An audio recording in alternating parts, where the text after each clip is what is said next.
what is a stock worth? Let's start off with a simple thought experiment. Let's say somebody comes up to you and offers to pay you $10 starting this year and $10 for every year after that for the rest of forever.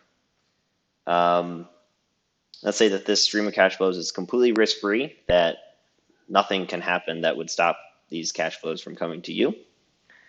And so your first question is, what would you be willing to pay for this stream of cash flows, and what would this person be willing to sell for these cash flows? What's a fair price even? Now, as the buyer, you can naturally probably think to yourself, I'd like to pay as little as humanly possible for these cash flows. If I could pay $1 for $10 for the rest of my life, then I make out like a bandit. Even if I pay $10, I basically make my money back after the first year, and then all the $10 after that is basically completely free. Another thing you know is you probably wouldn't pay infinite dollars for this stream of cash flows, right? You wouldn't pay an unimaginably large number of dollars, but if you think about it, if you paid $10 for every year that you're going to get $10, you add up now for the rest of forever, $10 adds up to be, infinite dollars eventually, but we all know that you wouldn't pay infinite dollars for this stream of cash flow. So it kind of comes down to, what would you pay? What is a fair price to pay? So this is where we start getting into, that infinite kind of thought experiment. Gets you to start thinking about what's called the time value of money, which is, simply said, money in my hand today, or money I'm going to get today in my hands, is worth more to me than money I'm going to get next year, the year after that, and into the future. Cash flows far off into the future are worth less to me. So that kind of gives us our first step to how do we think through pricing or valuing what is a fair price to pay for the stream of cash flows. So let's say, you're going to get $10 in year 0, get $10 in year 1, $10 in year 2, $10 in year 3, blah, blah, blah, $10 in year, a million, infinite, way out in the future. Let's also say that the money you're going to pay to buy the stream of cash flows, you could put it in a bank and receive the same risk-free amount of 5%. We'll say R is equal to 0.05, which is equal to 5%. So we can work out the math separately, and you can look it up for a derivation of this. But what you do is kind of mathematically, how do you kind of put it into terms that each year, the farther you're out you go, that stream of cash flow is worth less to you today. So how you do that mathematically is that you have a cash flow in year I, that's what the I stands for, divided by 1 plus R, which we said is 0.05, raised to the power of the year. That's how you do what's called the present value. What is that cash flow in that year worth to you today? And then you do that for all these years. So if you do that for your first year, it's 10 divided by 1 plus 0.05 raised to the 0 power. Next year is 10, 1 plus 0.05 raised to the first power. 10 divided by 1 plus 0.05 to the second power. 10 divided by 1 plus 0.05 to the infinite power. Now, maybe some folks watching this will be a little less familiar with math, and a little bit more, more familiar with math, but anything raised to the 0 power is 1. So you see that this first year is worth $10, which makes sense mathematically. What you're going to get today is $10, and that's worth to you $10. Now in the future, you can see what starts happening. $10 divided by 1 plus 0.05, 1.05 to the first power is just 1.05. 10 divided by 1.05, you can check this with your calculator, is a number a little less, not much, but a little bit less than 10. And then you can see the next year, in year 2, that stream of cash flows is even more so worth a little less than 10. And then each year subsequently, the value of that cash flow is worth less than the year before it. Then you eventually get to this point where to the infinite power, which is basically as 10 divided by some obscenely large number, which is basically equal to 0. Now you can maybe open up Excel spreadsheet and check this. I've already done it. And when you add up 10, discounted at 5% every year, the value you get is $210.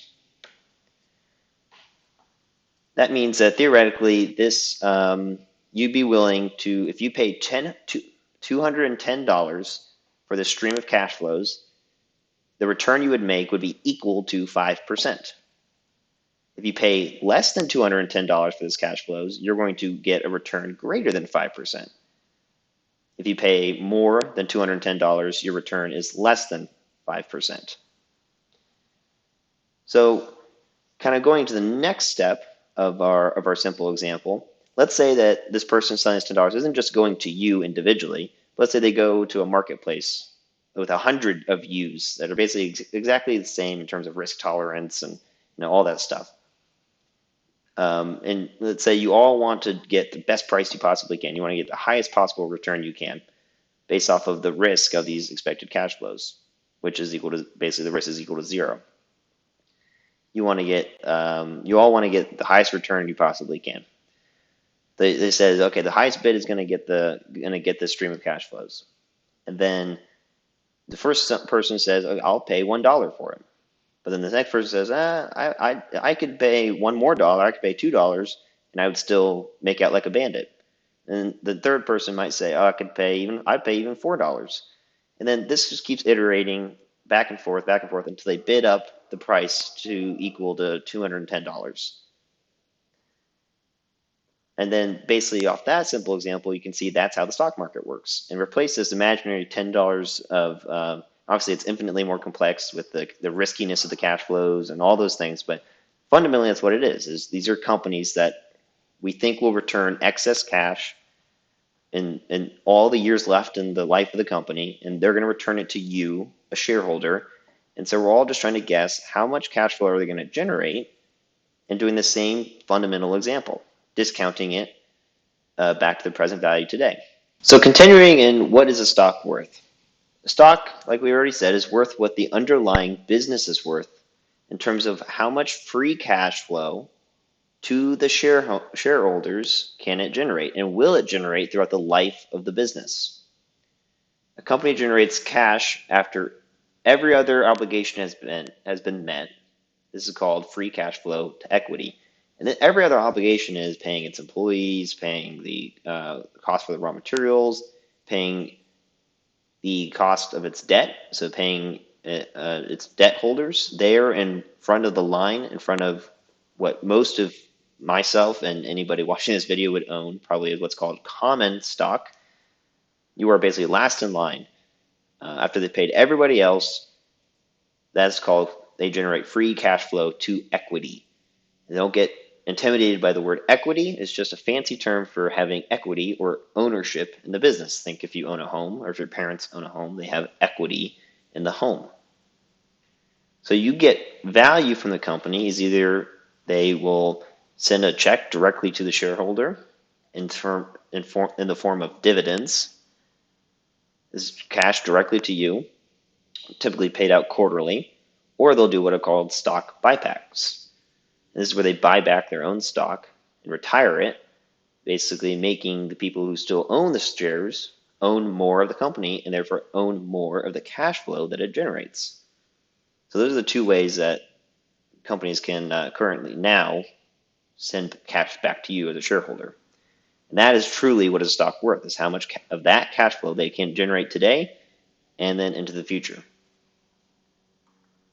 So then a simple example, back to what we just said before, is completely imaginative, but $10 per year, company generates $10 per year, just free cash flow to equity with absolutely no risk. Obviously that's never the case, but R equals 0.05, and it has 10 shares. Well, how much is a share worth?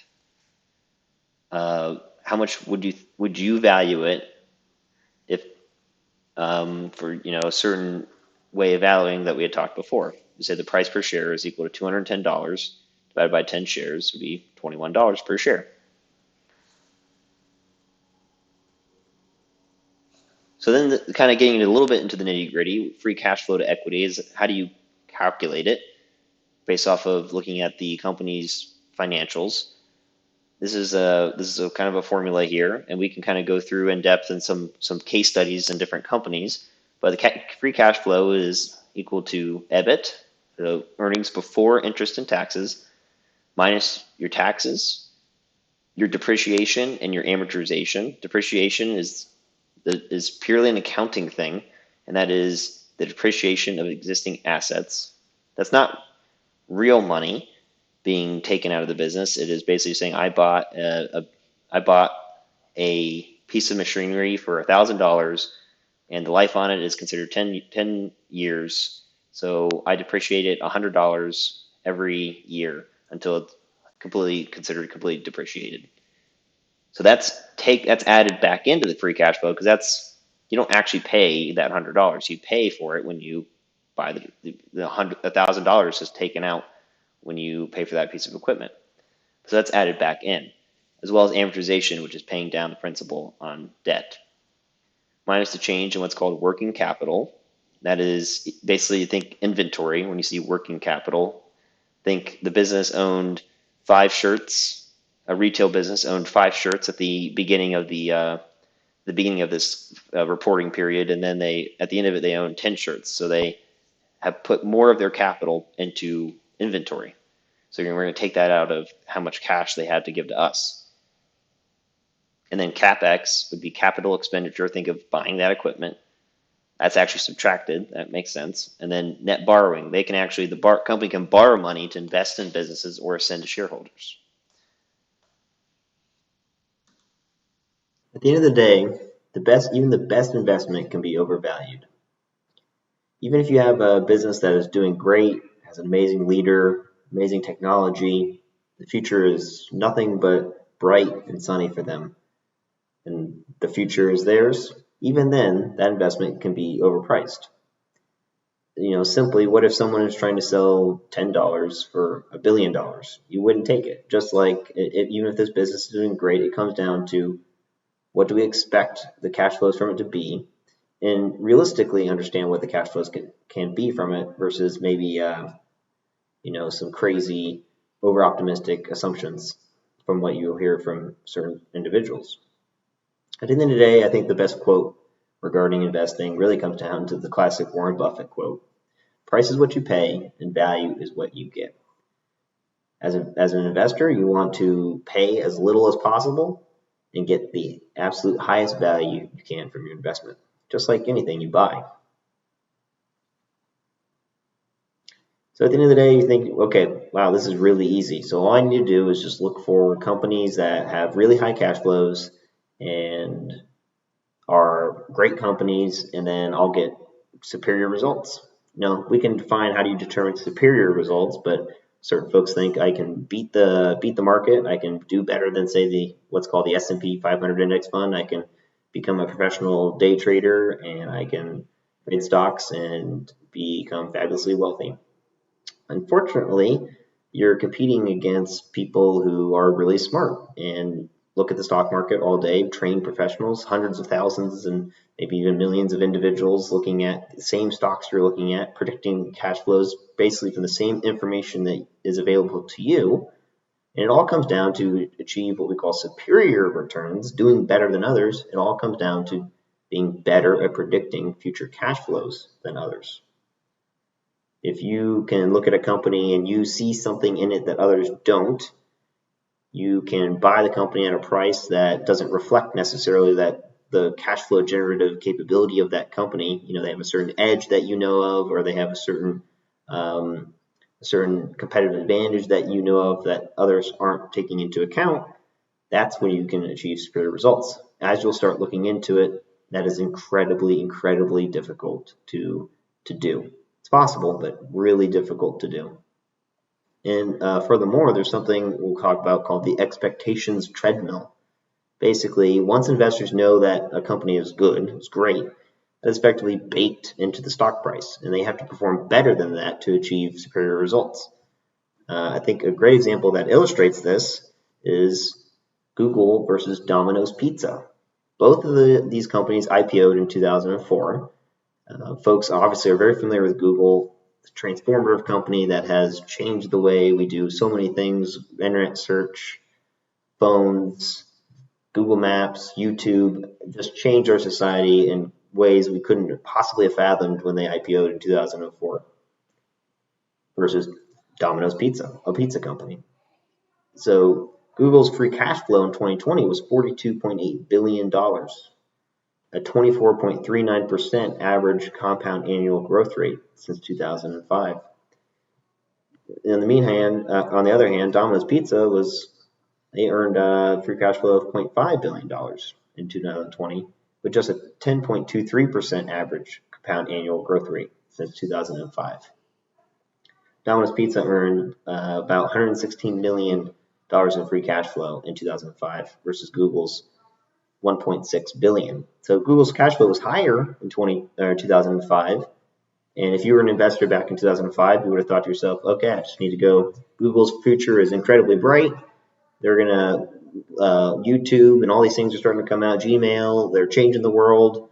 They're going to take over. I need to be investing in them. And if you had done that, you would have done very, very well for yourself. But who would have thought that Domino's Pizza, as you actually look at the compound annual growth rate of the stock over that same time period, who would have thought that Domino's Pizza would have effectively been the same, if not slightly edged out Google's performance, 21.14% versus Google's 20.44%. And what it comes down to is Google in the mid-early 2000s had incredibly high expectations. Everybody knew that they were doing fantastic and that they were knocking it out of the park, and they had incredible potential. But because of that, their cash flows were expected to be very high in the future, which came true, but that was already kind of baked into the stock price. Versus Domino's Pizza surprised on expectations. Nobody really thought much about boring old Domino's Pizza, and didn't really think, but now actually they have performed very well and been a pretty innovative company for what they do. So it just comes down to show that it's very difficult to predict the future, and even if you can predict the future, to really get outsized returns and superior returns. Anyway, hope you guys have learned a lot, and I know I had fun putting this together. So catch you on the next video.